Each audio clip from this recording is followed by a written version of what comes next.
sebentar, saya ulang sedikit. Nah, jadi kalau yang A ini benar, Pilpres RI 2009 karena dia penamaan ya. Kalaupun di tengah ya, kalaupun Pilpres RI 2009-nya itu di tengah, kayaknya tetap dengan huruf kapital ya, karena penamaan. Tapi karena memang di sini dia juga di awal kalimat, memang dengan huruf kapital ya. RI-nya pakai huruf kapital. Oke. Terus di Indonesia, suku Sunda Indonesianya I-nya besar, suku Sundanya S-nya kecil, yang pertama S-nya yang kedua kapital ya. Kenapa? Tadi ya seperti kita sudah bahas, suku Sunda itu menerangkan orangnya, bukan tempatnya, gitu ya. Nah, terus kalau yang C, hari Lebaran, ini benar. Lebaran itu adalah hari raya umat Muslim, ya, sama seperti hari Natal, hari Waisak, hari Rabu, hari Senin. Nah, itu pakai H-nya kecil, nama harinya pakai huruf kapital, gitu ya. Jadi ini ya, hari Senin seperti ini, ya, hari Senin. Nah, ini H-nya kecil, S-nya besar. Terus hari Natal, hari Natal. Nah, H-nya kecil, N-nya besar, ya. Termasuk hari Lebaran, hari Lebaran. Nah, ini pakai L-nya besar, gitu ya. Bulan November, bulan November, N-nya saja yang kapital. Ya, kenapa? Karena hari dan bulan tidak menunjukkan nama tempat, gitu ya. Sama seperti suku Jawa, nah suku Sunda, ya kan? Bahasa Jawa, nah gitu ya. Warga Indonesia, nah itu pakai huruf kecil. Oke, jadi yang C itu benar seharusnya. Nah, ya Lebaran itu L-nya kapital. Nah, kalau yang D, bahasa Indonesia di sini konteks kalimatnya bukan mata pelajaran. Jadinya B-nya kecil, I-nya besar ya. So, jadi jawabannya yang E. Yang salah itu yang E. Benar di mempertuhankan, tetapi bukan dengan stripnya dihilangkan. Justru ditambahin strip ya. Ditambahin strip. Harusnya strip Tuhan, strip kan. Nah, gini ya. Tadi yang menurut Zaneta tadi ya, benar yang E, tapi perbaikannya bukan seperti itu. Ya, perbaikannya justru ditambahin strip ya. Strip Tuhan, T-nya besar, kan, strip kan. Gitu. Ya. Oke, jelas ya guys ya. Nah, yuk kita ke nomor 25. Ya, 25. Tuh. Penulisan huruf. Nah, penulisan huruf yang sesuai dengan EYD terdapat dalam kalimat yang mana? Ya.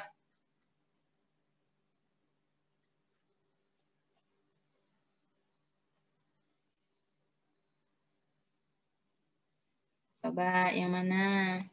Yang mana? Yang mana?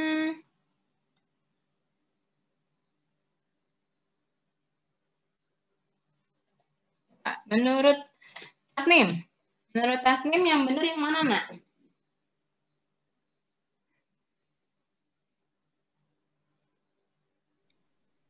Ke antara yang A atau yang D, Kak?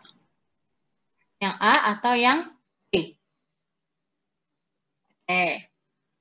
Kalau menurut Elena? Elena?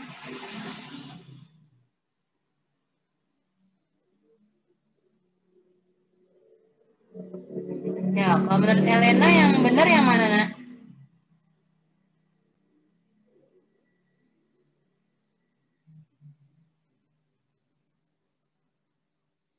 Alif. Menurut Alif yang benar yang mana, Alif? Saya masih mikir, Kak. Masih mikir ya? Oke. Masih analisis ya. Elita, menurut Mel yang mana, Mel? Yang A, Kak, kayaknya. A. Alif juga yang A? Ya. Oke. Elita juga yang A. Sylvia.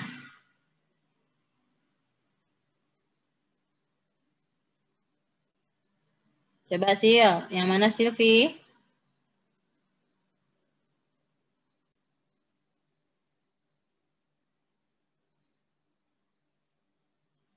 Oke. Fauzan.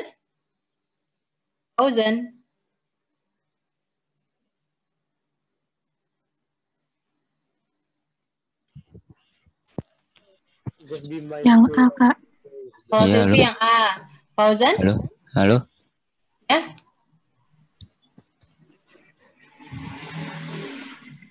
Iya, Fauzan? Iya, kenapa? Nomor 25 jawabannya yang mana, Nak? Bentar.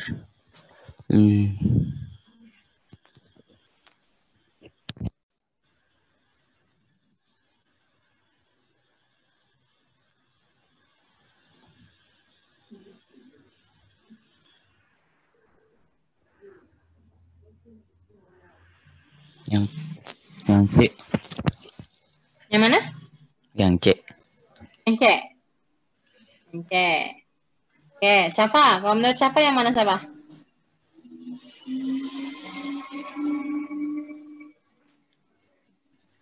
Menurut saya antara yang A sama yang C.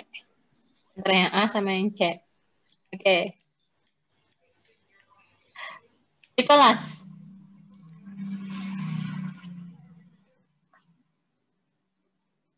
Kalau menurut saya C, karena dia kalimat langsung, terus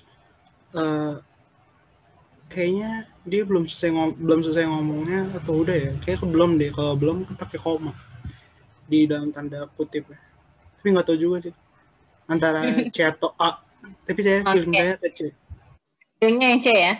Oke guys, nah ini ya, ini jawabannya adalah yang A ya. Kerja ke sana jadinya. Oke, ini yang A guys ya, yang A, yang benar yang A ya. Kita analisis ya. Kenapa yang benar yang A? Karena kalau yang B salahnya di Legend. legend, betul ya. Legend ya, legendnya tidak dengan nama, makanya L-nya harusnya pakai huruf kecil kan gitu ya. Nah, terus kalau yang C, nah kalau yang C ini sengaja memang dia bukan typo juga ya. Yang C ini seharusnya pakai koma, petik, dan pakai spasi. Ya, tadi kalau menurut Nicholas di sini belum selesai ngomong, belum selesai ngomongnya juga Nicholas. Jadi kalau yang C ini memang dia bentuknya kalimat berita. Kalimat langsungnya itu berupa kalimat berita. Bila sudah selesai, saya akan mengambilnya. Titik. Nah, kalau dalam kalimat yang wajar kan pakai titik ya. Tapi karena dia berupa kalimat langsung, maka dengan menggunakan tanda koma kalau kalimat berita. Gitu ya. Kalau kalimat berita itu dengan menggunakan koma gitu ya. Tapi kalau dia berupa kalimat seru atau kalimat tanya tetap dengan menggunakan tanda seru dan tanda tanya dan tidak pakai koma lagi. Gitu ya. Tapi kalau dia berupa kalimat berita pakainya koma. Gitu. Koma dulu baru kemudian dispasi ujarnya gitu ya. Nah, oke. Terus kalau yang D ya. Kalau yang D dalam waktu dekat pakai apa guys? Koma. Iya, karena keterangannya di awal. Selain itu ada subjeknya enggak? Dalam waktu dekat akan diluncurkan tabloid kesehatan baru. Ada subjeknya? Enggak ada. Iya, ya. Oke. Nah, kalau ini nggak ngerti nih, apakah maksudnya memang namanya itu tabloid, ya? Tapi kalau tabloid kesehatan baru, kalau ada namanya, nama tabloidnya yang di huruf miring ya. Kalau tabloidnya enggak, gitu ya. Saya nggak ngerti nih, apakah memang nama tabloid itu tabloid gitu ya? Nah, gitu ya. Oke. Terus kalau yang salahnya di mana, guys? Anti-Islam. Anti-Islam. Harusnya gimana nih? Pakai Strip. Iya, anti strip Islam. Kayak tadi ya, yang mempertuhankan tadi ya. Nah, kenapa? Karena antinya pakai huruf kecil dan Islamnya pakai huruf kapital. Gitu. Oke, jadi jawabannya yang benar adalah yang A. Oke, guys. Jelas? Jelas, Kak. Jelas, Oke. Kak. Nah, selesai nih. Bab 1 ejaan. Kira-kira ada yang ingin ditanyakan? Saya mau bertanya. Ayo, silakan Tasnim. Ini Kak, tadi kan Kakak ngejelasin yang itu Kak, yang pakai tanda petik sama yang cetak miring ya? Oh iya, penggunaan judul dalam kalimat. Iya, betul. Nah, itu kalau misalnya yang pakai tanda petik tunggal itu gimana ya, Kak? Oh, petik tunggal. Kalau petik tunggal lain lagi ya. Kalau petik tunggal itu digunakan untuk menandai kata. Ya, petik tunggal. Kayak petik tunggal. Nah, yang gini kan ya. Yang satu doang gini ya. Ini ya. Nah, ini digunakan untuk menandai kata. Nah, menandai kata. Jadi contohnya misalkan gini. Kata misalkan kata yang ada artinya ya. Misalkan kata gulung tikar. Nah, ini ya. Kata gulung tikar bermakna bangkrut. Nah, gitu. Jadi tanda petik satu itu digunakan untuk menandai kata. Itu yang pertama. Terus yang kedua, ini aku giniin deh. Nah, yang pertama untuk menandai kata. Ya. Terus kalau yang kedua digunakan untuk dialog dalam dialog, Tasnim. Ya, dialog dalam dialog. Nah, dialog dalam kalimat langsung gitu aja ya. Dialog dalam kalimat langsung. Atau dialog dalam dialog, ya. Contoh kayak misalkan gini. Aku terkesima. Nah, misalkan gini ya. Aku terkesima saat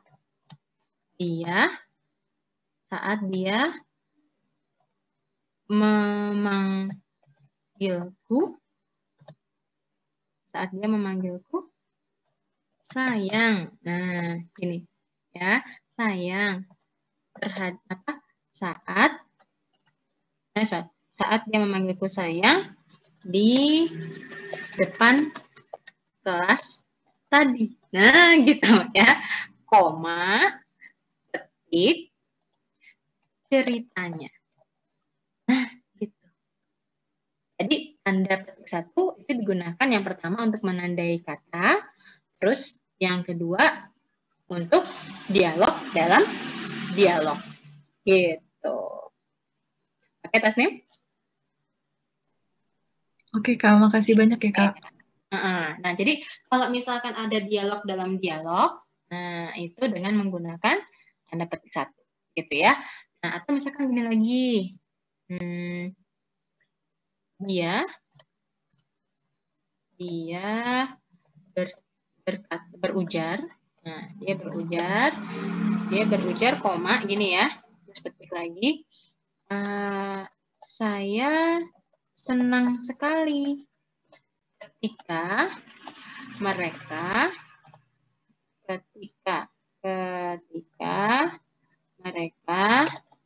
menyapaku, koma, langsung aja, menyapaku, gini ya.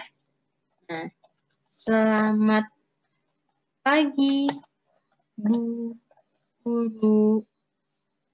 Nah, satu, terus dua. Jadi petiknya tiga, guys.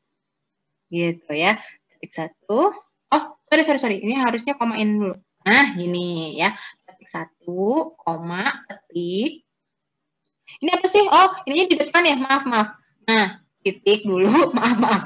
Nah, petik. Nah, gini. Tuh, harusnya ya. Dia berujar, koma, petik. Saya senang sekali ketika mereka menyapaku. Selamat pagi, Bu Guru. Nah, petik satu, titik dua. Gitu. Ya, itu gunanya tanda petik satu ya. Yang pertama untuk menandai kata, terus yang kedua digunakan untuk dialog dalam kalimat langsung. Ya. Tuh. Oke? Ada lagi? Atau misalkan gini lagi, ini ya. Aku kasih lagi. Misalkan kata reshuffle, nah misalkan gitu. Atau kata charger, nah ya, kata charger gimana ya? Ya chargernya harusnya pakai garis bawah ya nanti ya. Nggak bisa garis miring, nggak bisa huruf miring nih ya. Ntar dulu, kata charger. Nah, kata charger berarti bersinonim atau berpadanan dengan satu daya. Tuh, gitu. Beda ya antara kalimat yang pertama sama kalimat yang kedua. Kalau kalimat yang pertama itu maknanya. Kalau pemaknaan nggak pakai tanda petik satu lagi gitu ya, cukup kata yang ditandai doang. Tapi kalau yang kalimat kedua memang kata charger itu digantikan dengan kata catu daya gitu. Makanya pakai tanda petik satu. Nah, ini terus chargernya harus pakai garis bawah ya, karena nggak bisa pakai huruf miring. Nah, jadinya pakai garis bawah. Gitu. Oke. Ada lagi yang mau tanya? Sebelum kita sudahi. Nanti kita ketemu. Nanti kita pas pertemuan berikutnya kita bahas langsung sintaksis ya. Jadi biar langsung sekalian ngomongin pola kalimat ya. Oke, yuk silakan. Siapa yang mau tanya tadi?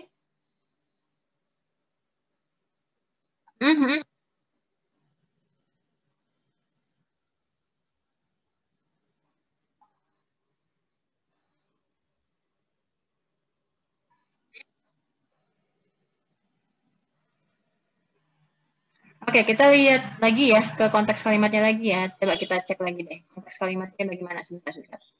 Konteks kalimat. Oke, kalau bahasa Indonesia kan harus sesuai sama konteks kalimat ya. Bentar. Oke. Pada zaman sekarang tidak sedikit orang yang mempertuhankan. Di sini kan maksudnya sesuatu benda dijadikan Tuhan, Janeta. Konteks kalimatnya. Konteks kalimatnya itu menjadi Tuhan gitu loh. Pada zaman sekarang tidak sedikit orang yang mempertuhankan materi. Jadi materinya itu dijadikan Tuhan. Gitu. Kalau Tuhan kan memang T-nya besar. Beda dengan kalau Pancasila itu kan ketuhanan yang Maha Esa. Memang maksudnya itu ketuhanan yang Maha Esa itu sesuatu kegiatan yang kalau kita itu percaya adanya Tuhan gitu loh. Beda konteks. Ya, kalau yang konteksnya di sini memang materinya itu dijadikan Tuhan, Janeta. Makanya Tuhannya itu T-nya tetap besar. Gitu. Tapi kalau ketuhanan yang Maha Esa, maksudnya semua lingkup kegiatan di Indonesia gitu ya, itu berdasarkan kepercayaan terhadap Tuhan. Gitu. Makanya ketuhanan yang Maha Esa T-nya kecil. Gitu. Oke, Janeta? Gini, kamu jangan bingung. Pokoknya gini ya, Janeta ya. Kalau kamu misalkan kamu bingung, ini harus perbaikannya gimana? Jelaskan gini. Tadi kan Janeta udah benar. Jawabannya yang E. Ya nggak sih? Kenapa? Karena kamu sebenarnya udah tahu gitu. Kalau yang A benar, yang B benar, yang C itu benar hari lebarannya kan gitu ya maksudnya ya. Terus yang D itu bahasa Indonesianya B-nya kecil, I-nya besar kan gitu ya maksudnya Janeta kan. Makanya Janeta milihnya yang E. Kenapa? Karena pembentukan mempertuhankan di sini memang beda lah di antara yang A sampai D. Kan gitu ya. Nah, sebenarnya nggak apa-apa sampai situ gitu. Nggak masalah harus diperbaiki atau enggak gitu kan. Makanya kalau di UTBK kan untungnya bukan esai, ya nggak sih? Untungnya pilihan ganda gitu. Makanya saya saranin kalian tuh sering-sering latihan soal tuh seperti itu. Jadi biar maksudnya nggak usahlah kita memperbaiki bagaimana gitu loh. Yang penting kamu bisa membedakan nggak gitu loh. Bisa membedakan nggak dengan opsi-opsi jawaban yang lain gitu maksudnya. Ya, Janeta ya. Jadi sebenarnya sih nggak masalah kamu tuh harus mempertuhankan itu harus dengan pakai strip atau enggak, terus T-nya diubah dengan huruf kecil karena kamu berpikir ketuhanan yang Maha Esa ketuhanan aja T-nya kecil gitu kan ya dan nggak perlu digabung gitu kan. Nah itu nggak masalah sampai situ sebenarnya. Ya, nah jadi tapi kalau misalkan mau dibahas mempertuhankan materi, nah mempertuhankan materi di sini memang konteks kalimatnya itu materinya dijadiin Tuhan, gitu loh Janeta. Nah makanya mempertuhankan di sini strip Tuhan strip kan, gitu. Ditambahin strip lagi sebelum kan, gitu.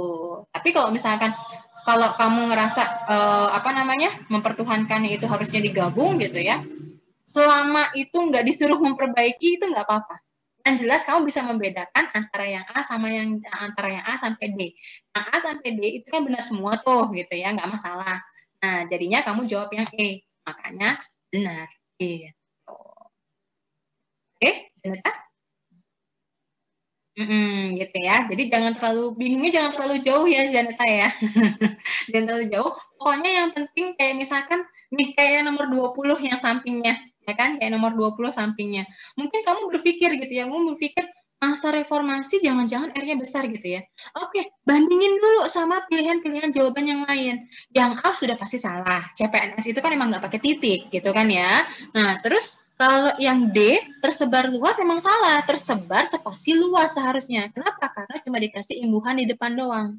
Gitu ya. Nah, suluk memang seharusnya pakainya huruf miring, nggak pakai huruf tebal. Nggak ada tuh di bahasa Indonesia tuh pakai huruf tebal tuh nggak ada. Ya, nah kenapa? Karena kalau dalam tulisan tangan khawatir kita nggak bisa menebalkan tuh setebal apa bentuknya, gitu ya. Nah makanya kalau ada kata asing kita diperbolehkan dengan menggunakan garis bawah kalau kita nggak bisa pakai huruf miring, gitu ya. Nah terus yang B benar, kenapa? Karena memang keterangan atau anak kalimat di depan, makanya dia pakai tanda koma. Oh ya sudah, berarti yang C itu salah, gitu aja caranya ya. Oke, semuanya jelas ya, gitu ya. Jadi makanya saya saranin ke kalian gini deh, saya tuh ngerasa kalau ngajar anak 14 insya Allah udah ngerasa yakin lah ya, udah punya materi dasar lah ya gitu. Jadi saya nggak terlalu bahas sampai harus ngebahas teori awalnya, materi dasarnya harus bagaimana, enggak ya. Nah tapi saran saya untuk kalian ya selevel anak 14 ya, sering-sering latihan soalnya. Untuk apa? Bukan untuk mempelajari materi lagi, tetapi belajar gimana caranya nih, berlatih gimana caranya untuk bisa membedakan opsi jawaban yang A dengan opsi jawaban yang lain gitu ya. Jadi bisa menentukan sendiri nih, akhirnya lama-lama terlatih gitu. Oh, bagaimana cara nyari yang paling beda gitu ya. Tujuan dari soal pilihan ganda itu mencari pilihan jawaban yang paling berbeda. Nah, jadi paling berbedanya ini bisa yang paling benar atau yang paling salah gitu. Makanya sering-sering latihan soalnya itu untuk bisa membedakan pilihan jawaban gitu ya. Oke, semuanya jelas ya? Oke deh. Nah, karena sudah berakhir pertemuan kita, atau ada yang ingin tanya lagi? Diana mau tanya? Cukup? Nah, oke. Nah, sekarang kita sesinya ya. Sesinya seperti biasa. Foto untuk absen dulu ya. Nah, untuk absen laporan dulu nih. Ya. Silahkan dinyalakan. Ya, silahkan.